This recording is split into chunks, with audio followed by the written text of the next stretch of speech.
Presne o takomto čase pred 10 rokmi som aj spolu s inými rečníkmi odtiaľto stál v Košiciach na národnom pochode. Bol to fascinujúci pohľad na ten dav 80 000 ľudí.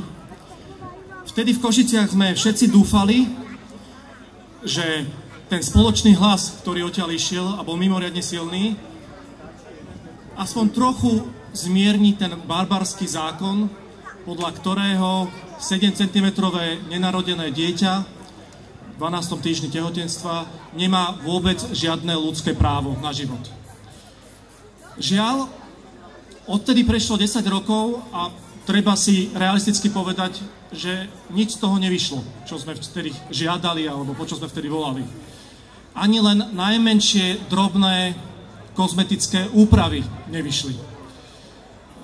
O pár dní minimálne v Bratislave zvíťazí politická strana, ktorá žiada zrušiť aj tie drobné zlepšenia, ktoré sa podarilo prijať aj vďaka Lojzovi Rakusovi a niektorým ľuďom po roku 1989. Táto strana chce vlastne ten stav vrátiť do roku 1986, keď bol prijatý mimoriadne krutý komunistický potratový zákon. Napriek tomu nie je dôvod na zúfanie. Buďme optimistickí, pretože Slovensko je jednou z mála krajín v celej Európe, kde táto veľká civilizačná téma nezanikla a stále žije.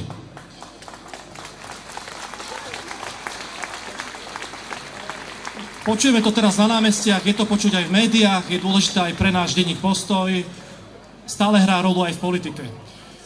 Slovensko je naďalej civilizácia, kresťanská civilizácia, a to aj vďaka každému jednému z vás, ktorí ste sem prišli. Takže vďaka každému jednému z vás. Ďakujem.